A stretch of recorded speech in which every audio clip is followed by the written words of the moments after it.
the Benjamin hand warmers. Necro for Alliance. Good against Slardar. But nowadays, if you zip in Orchid him, he'll die because there's no passive mischance. Like, mischance actually really screwed Storm. It made it really hard for you to play against stuff like that. And on the flip side, we should talk about NiP's lineup.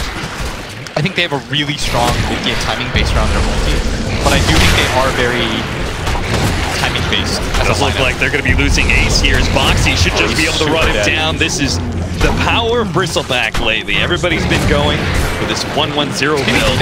And PBS may have underestimated Boxy. I love that. Did you see his facing against the tower? He just back.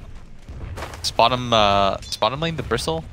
Looks like he's just going to try to cut the creep wave, and that's why Saksa, who, in my opinion, is one of the best Coddle players. What we learned when we worked with him on DC is that you need to give this guy something that clears creep wave. Like, he needs to be able to flash farm, push out waves. Okay. Because, I mean, Saksa he's very core-centric. Like, if you ever run into him in pubs, he's a very good pub player. He's always, like, top 10. Yeah. He plays a ton of cores. Yes. As Saksa's now going to go down to this, he also doesn't expect the damage in... What is happening 4 here? damage from the neutral creep. Apparently, the entirety of Ninjas and Pyjamas needs an update on what Bristleback can do. They're just not expecting the firepower from this hero early on. Yeah. And again, that's why all these new patches and stuff like that, it's really cool because, you know, it's whoever plays more pubs, the familiarity that you'll have with these heroes. Gonna be able to catch KPD. Getting nice body blocks here from Taiga. That should be able to ensure the kill. Finally, though, Boxy does fall in bottom lane. To be, if you're Alliance, you need him to be a little bit more patient. I watch this guy play a lot, and I think his strength is that he makes stuff happen around the map. He's very good at making stuff happen around the map. He's a really active sort of offlaner, but sometimes it's hard for him to turn off that switch. You can't just be aggressive at all times, as I say that. So many stacks. Boxy just keeps him slowed down. Another nice crush. That's going to ensure more damage, but Boxy should just be able to keep pace with him. Meanwhile, top lane, Ace is going to fall as well. Alliance picking up kills all over the place, but fortunately, Saksa is able to get one of the supports. The other is going to fall as well as Death Prophet comes into this top lane, trying to upset what is currently a very favorable status quo for Alliance. And that bottom lane is what I'm talking about, with hard to get a kill on either side. And so it's the side lane that you're really going to devote your attention to. But this bottom lane, it's Bristle plus Slardar. Do you really need to give your Bristle any sort of help? And on the flip side, do you really need to give your Slardar any sort of help? Yeah. Like, this should be sort of like a net neutral lane, I'd imagine. And so it's going to be this top lane, I'd imagine, whoever makes the first rotation to. But both these cores are sort of immobile. Like, Storm's only level 4. He's sitting in this safe lane up here, but they don't have kill potential around him. And so for Alliance, it's a lot of just hoping that your other 2 lanes are going well while you sort of just trade evenly. As Koikva is going to be the first to make a move. Got to be able to get that for Scythe. But you see this all the time from these mid laners. They'll go rotate to a side lane, then just TP back to their lane real quick. They're really not. There's not a huge opportunity for these mid lane pushers like DK and Death Prophet to actually fully take that tower. Oh, right now, I think for Alliance, it's really important that they keep this top tower alive for as long as possible and this mid tower alive for as long as possible. As they're going to make a go onto Ace, and I mean, this is not supposed to be a kill. They're just going to do it with a level 5 Storm. And because I told you, the change, you can get that early level in Vortex that before you would skip entirely. Being run down by Fauna. This is going to be a massive kill. He can actually get it. The Crypt Swarm, not quite enough. The Spirit Siphon will be enough to finish him off bottom. Runs him down underneath the tier 1 tower. Alliance putting so much pressure on these lanes, but Boxy is going to be in trouble here as that minus armor. Oh, he's actually getting so many quills. Might be able to get to trade-off here. 33 gets a little low, but it's not quite. Yeah, it just becomes really big that the first Roshan of the game, you do it early enough, around like the 17, 18 minute mark, so that by the time the second run rolls around, it's around the 30-minute mark, and you hit into this timing where you can go for the high ground, and minimum try to take a rat. 1 stun, 2 stun, 33, significantly slowed down. And Ace can't really do anything to help him out. If anything, he may be the victim of more quill sprays. They actually managed to get a stun with Corrosive Ace as well. Fada coming in, will be able to clean him up. That is just so much physical damage with the Corrosive Haze minus armor and the Ghosts out. Taiga shouldn't be able to get away either unless he can somehow find a way out through these trees. But the Ghosts, they can chase you down even without vision. Yeah, and I'm not sure if you can really afford for a Brewmaster to be this popular. Yeah, this is some real like minimum wage you gotta at least be able to get off your ultimate in some of these team fights. Koifa is gonna go for the Gale here. It's not gonna be fast enough. Won't be able to get Soxa, the Corrosive Haze, onto Koifa, and he does not have Ghost Shroud yet, so... The move to just be there, there's a DD Storm Spirit, and that could be the game changer here. Fada's pushing in that mid lane, so with this big, long wraparound, they will be able to catch someone here. It's gonna be Taiga. It is just a support, so Alliance really don't have to invest too much. Yeah, but you're gonna lose. Watch, pop the ulti. But Fada, it's gonna be just fine. He's got a Yule Scepter. PPD is gonna be forced to use his ultimate. Boxy forced that one out of him. Mickey is gonna be able to catch that. Slardar deals a lot of damage to him with the Reaper Scythe coming in. That's gonna cut him down very easily for Storm Spirit, but it takes them a lot longer. That's outperforming your lineup, right? Exactly. The fact that they were able to take the mid tower first, I think, is going to put them in a really good position. Is Taiga going to go for the CP out there? Is the Yules though on Fada, and this will be just an easy pickup. Yeah, I don't know if Taiga thought he was going to get Will-O-Wisp. You love the hate. Yeah, it's like the self-flagellation. Just like, you know, I dive into that pain. Every Dota player is like a little bit masochistic. There's like a 30% chance somebody's gonna ruin my game and I still opt to play. What kind of... Now just imagine you like, I have sinned. I must go play Dota for my... Can you imagine telling a normal human being about all that thought is Ace? They get jumped on here. They're just doing the kite job around him. He still has his ulti, trying to wait for it to pop. So now PPD's come up. Now he's gonna let it go as the Will-O-Wisp gets dropped down too, and he pushes him away from Ace. They're going to be able to get him out here, and PPD is going to make sure that at least Senia goes down. And in fact, our Bristleback now with the Corrosive Haze as well. Spirit Siphon, he's got to just got to leave him behind because now the Necrophos. Mickey actually going to go for the back line. He's going to be able to catch Ace. We'll be able to catch him out, down. So it makes the fight a little bit objective for NiP, right? They should be wanting to be able to take a team fight, then boom, we take this mid tower, we take this Roshan or something, but none of that's happening. Koifa opting to try and go for that Brewmaster kill, but that was just making you take more damage. Insania, well, he does manage to get the Reaper Scythe off. It's not quite enough to kill the Slardar. In fact, Insania, that was just there. Now the 4K lead that you had, just a little bit of sloppiness. Alliance has played a very good game up until that moment, I'd say. Just gonna get drunk here as Soxa misses. He is so dead. Yeah, he's very dead. And that tower you think you could Rosh might be dead. Brewmaster ultimate still on cooldown too. But this is a bit too late. Oh, nice catch 3 with the early blink dagger. The follow-up silence from Fada. You're gone. They had good vision on him, and remember, okay, it's just you can't, you have to be real far back playing around where you have ward vision. And look, as soon as they take the mid tower, this is what happens. You're gonna lose the Roshan. This is what Alliance were trying to delay. I thought it happened around 17 minutes, but it's gonna happen even sooner than that. And now you're just gonna see them run it. Will-O-Wisp is gonna be able to catch Koifa, gets him on the second phase as well, pulling him back in. The Ghost Shroud's gonna be able to buy him a little bit of time, but that's quickly dispelled by the Storm Panda from the Brewmaster. Insania. Nice ultimate here. Mid-area, because they know, okay, we can't give up Roshan ourselves to that Storm. They can do it with Bristle, and we've lost our mid-tower. See from the GG bets that this pretty even match so far. It's going to swing a little bit further in the favor of NiP if they can actually bring down this Brewmaster, which of course that Ursa can. Wants to Bristleback. We've got the Storm Killer now too, which is the Ursa with Basher. It's really hard as a Storm to survive against him once he has that. There's this weird timing window where you just keep getting killed, as they're going to make the run onto Insania, as they are going to find him easily under the Sentry Ward, as we hear the zip in. Let's try to grab at least 2 tier 2 towers with this.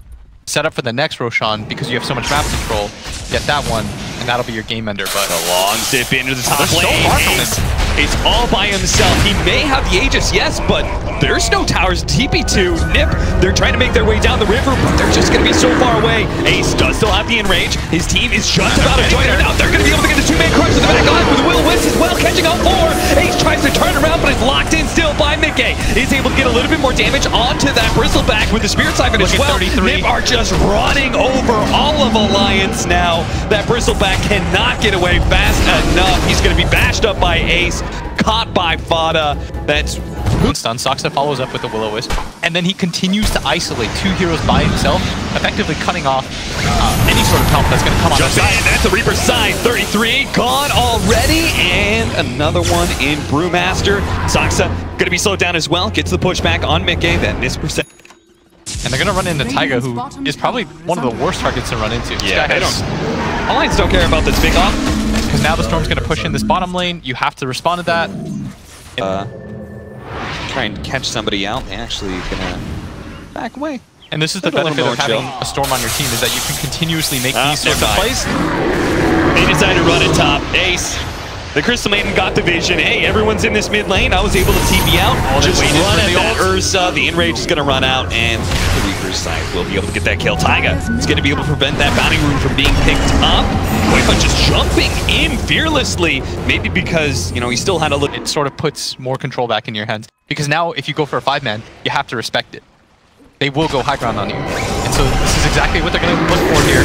Boxy pops out maybe a little bit too far forward. They're going to try and save him here. They managed to get the Sven shield. Just doesn't matter though. The Ursa is tearing apart Boxy bit by bit with those swipes building up. But they actually start losing. Oh no! Are you Boxy? Can he actually outrun this? 33 is going to be able to hit him with another blink. And more and more damage coming in from Fada. He's living for so long. Alliance, they're somehow keeping Boxy alive for so long. Finally he does go down, and finally Ninja Pyjamas will...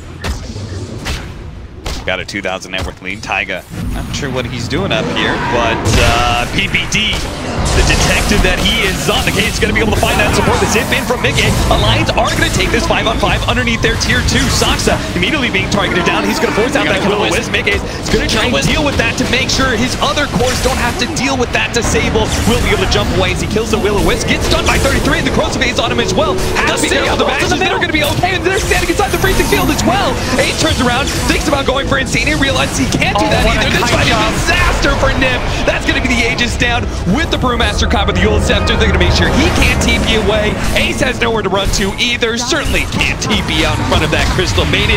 Tries to go for the Sven kill, can't even get that. Looks like they left PPD. No, they know. They know he's still there. They're like, you can run away. You got nowhere you can actually hide. That free disc is down. They want to make an aggressive play. The DD's still there for a few more seconds. As Mickey, he has his BKB, the rest of the team filtering in. Here we go. This would be massive, but PPD, he's going to be able to respond to first. Might be able to get off his ultimate first in the Reaper's side. And he managed to get it off. He managed to get that as well as the Storm Fury getting bashed. That is a big swing for Ninja Pyjamas. 2 massive upsets, and Alliance are now just going to get picked apart. They thought they were getting a fight that they wanted. They thought they were going to be able to take a fight to Ninja Pyjamas with these clutch cooldowns, and it just turns into utter disaster for them. They're going to lose all 3 of their cores. Did you see what happened when Mickey jumped? So he went for Saksa again. Yeah. With that, you see every time now, Ace has learned. He's like, Saksa, you're the real core. Doesn't matter. I'm going to sit right on top of you, and it's making such a difference in fights. Foxy, always positioning himself. Daring him to go on him first, because if anybody shows Mickey's ready, you can see with his double damage, Boxy really wants Ninja Pyjamas to take this one. Now the jump in from Mickey, tries to find anybody. He's not going to be able to find anything at all. He thought maybe a support was somewhere to the left. He's going to be able to finally get a catch here. Dead Prophet, oh, that's going to be, she's going on the Fada. Now turns around with the BKB, pops that Exorcism, and now it's Alliance just trying to get as many heroes out of here as possible, because they know they cannot fight into that Exorcism. Both Sven as well as Bristle back down and away from the dire side. Yes. And that is a big problem, because you can see Fada, his Exorcism just didn't last long enough for them to go for a tier 3 with it still up. And it's going to be a gruel. If they think they can take down this tier 3 easily without Exorcism, it'd be quite mistaken, especially against the Storm Spirit, who is going to get a little bit more damage on Fada, trying to force a response from Ninja Pyjamas with side fights. Coming in, Saksa's going to be able to burst down that Storm Spirit with the help of Ursa. Now they go for the next one. That's going to be the Necrophos. The Ghost Shroud's going to wear out eventually. PPD always making sure he gets that Storm Panda dispel. Oh my. To get rid of that ethereal state. They just had to be patient for 3 seconds, and all 5 heroes are going to be up. They do have the buybacks available.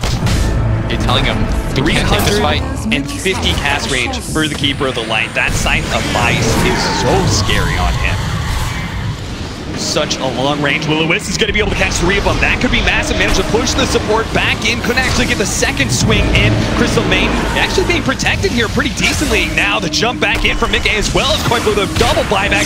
They need to get more out of this. They're going to be able to get PPD. Yes, that's going to be one support down. Ace actually came back in for the Lotus Orb. He managed to get the Invisible Blade back down, but it doesn't matter. Mickey still falls, and that is 100 seconds. 100 seconds where Ninja Pyjamas might be able to finish off this game real nice and easy. They've lost 2 though, and now Ursa limping along. Boxy is still on half health, trying to kite Ace away, just keep him slowed down, but out of those grasping claws of the Ursa, will be able to get him eventually. They want more. They're pinging Fada. They're saying we have to get this kill at least. The Hex is there. Sox are trying to buy him time. Doesn't want to die himself. Seeing what he can do in the area. This would be Fada's first death. As he's going to pop heals and go back up. He can turn around. Koifa, as well as Boxy, trying to get away from that Spirit Siphon, but the Exorcism, I mean, he's all by... Storms is if you get Ags. Get Heartstopper or not Ags, if you got the Electric Vortex at 25. Both teams filtering around this Roshan area. Like we said, Alliance understand the importance of this. They put the Crows of Haze on Roshan. Here's the jump. They're going to be able to jump onto Boxy, and he managed to get in front of him too. Boxy taking so much damage from Ace. That's going to be his BKB, and he does not have the buyback either. Ooh. They're just going to go for Roshan and try to end the game now, I think. Yeah, Taiga, he'll fall as well here, and Stormsphere is immediately just trying to push out the mid lane. He still have a tier 2 in top lane as well. Everyone's just making their arguments for who gets it. I mean, if I'm Soxa, I'm demanding it. I mean, Fada, yeah, it's an arcane rune, so there's no reason not to pop that Exorcism. Start getting some damage on the tier 3 right now with the Scientist as well as that Haste. I mean, who could really target a great Lotus Orb from Boxy? He's going to be able to bounce back that Abyssal Blade once again onto Ace. Now, Mickey trying to jump to the back line, trying to get some damage onto Peter Pandan, but knows he can't really commit. But the Reaper Sight is going to be able to cut down Ace. That's going to be the Aegis. A beautiful Will-O-Wisp that pushes back Mickey into the second swing too, and Mickey almost gets downed by the Ursa. Will be able to jump away, didn't get bashed up again, but it's going to be Boxy in trouble. He has Ursa problems for sure. Peter just controlling up these heroes in the back line, allowing the rest of the Ninja Pyjamas to be able to 3-man stun. They managed to get a beautiful 3-man stun. The follow-up thing with the blast as well. Fada has that extra reverse shot. It finally comes into play. He's going to pop it now, and we'll have a second Exorcism inside this fight. But Alliance just keep on playing in and out of that fountain with the Storm Spirit. But Taiga and Koifa, they're still going to go down. They need the help of the Storm Spirit. He finally comes in now to be able to finish off Ace. That's great, but the rest of the team is still out. There's only 3 of them defending against the 4 Ninja Pyjamas, and now Mickey's been inside the vice. They're trying to focus him down. Magic of the Silence, Crows of Haze as well. Mickey is going to fall. No buyback there. It's just Boxy and Insania against 4 of NiP. So well done by Fada.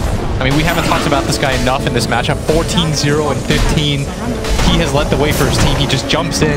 Good item usage just consistently throughout this game.